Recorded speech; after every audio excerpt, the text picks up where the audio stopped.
नमस्ते सर्वांना. आज आपण मेथांबा कसा बनवायचा त्याची रेसिपी बघणार आहोत.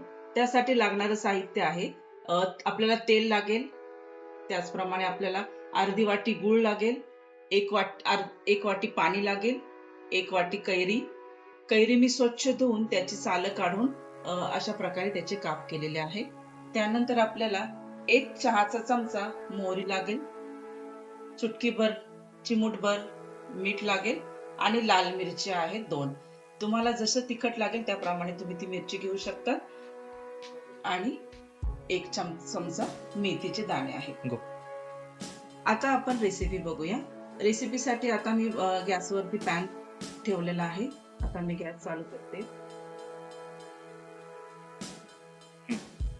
आता पॅन थोडासा गरम झाला, त्यामध्ये मी 1 चमचा तेल टाकणार आहे.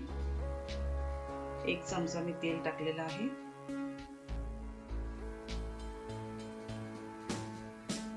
तेल थोडस गरम झालं.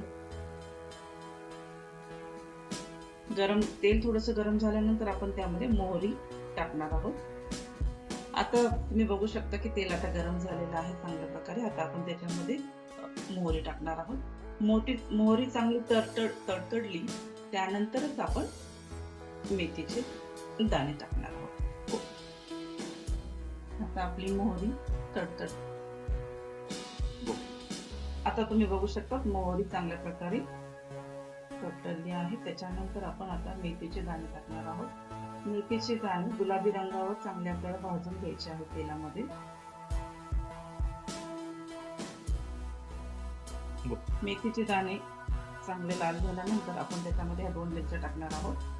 लाल मिरची 2 टाकते मी. मिरची टाकल्यानंतर आपण त्यामध्ये थोडस चिमूटभर मीठ टाकणार आहोत. मीठ टाकल्यानंतर आपण जे पाणी घेतलं होतं ते पाणी आता आपण याच्यामध्ये टाकणार आहोत. पाणी टाकताना थोडं सावधगिरीने टाकायचं.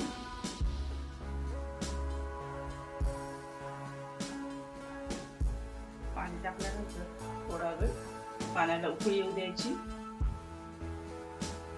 आता पाण्याला चांगल्या प्रकारे उकळी आली आहे. आता आपण ते कैरीचे जे आपण फोडी केल्या होत्या ते आपण त्याच्यामध्ये टाकणार आहोत.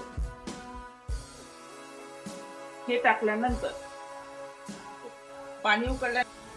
आता 5 मिनिटं झालेले आहेत. आता आपण बघूया आपली कैरी शिजलेली आहे का नाही. तर कैरी बघा, इथे तुम्ही बघू शकता कैरी व्यवस्थितरित्या शिजलेली आहे. आता ह्या मध्ये आपण जो गूळ घेतला होता, गूळ तुमच्या आवडीनुसार तुम्ही कमी जास्त करू शकता. जर तुम्हाला गोड हवं असेल तर तुम्ही गुळाची क्वांटिटी थोडीशी अजून वाढवू शकता. मी अर्धा वाटी गूळ घेतलेला आहे. आता हा गूळ मी चांगला याच्यामध्ये कैरीमध्ये मिक्स करणार आहे आणि त्याला अजून 5 मिनिटं चांगलं शिजू देणार आहे.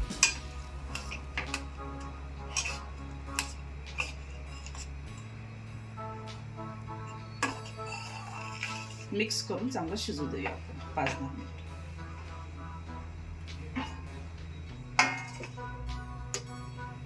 पाच मिनिटं झालेले आहे. आता आपण आपला मेथांबा झालाय का रेडी ते बघूया. मेथांबा आपला व्यवस्थितरित्या तयार झालेला आहे. तुम्ही बघू शकता पाणी, गूळ आणि कैरी चांगल्या प्रकारे मिक्स झालेली आहे.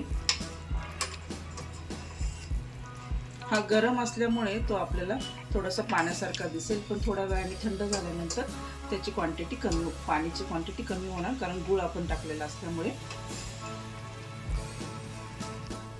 आता 5 मिनिटं झालेले आहे. आपला गुळांबा कसा झाला आपण बघूया.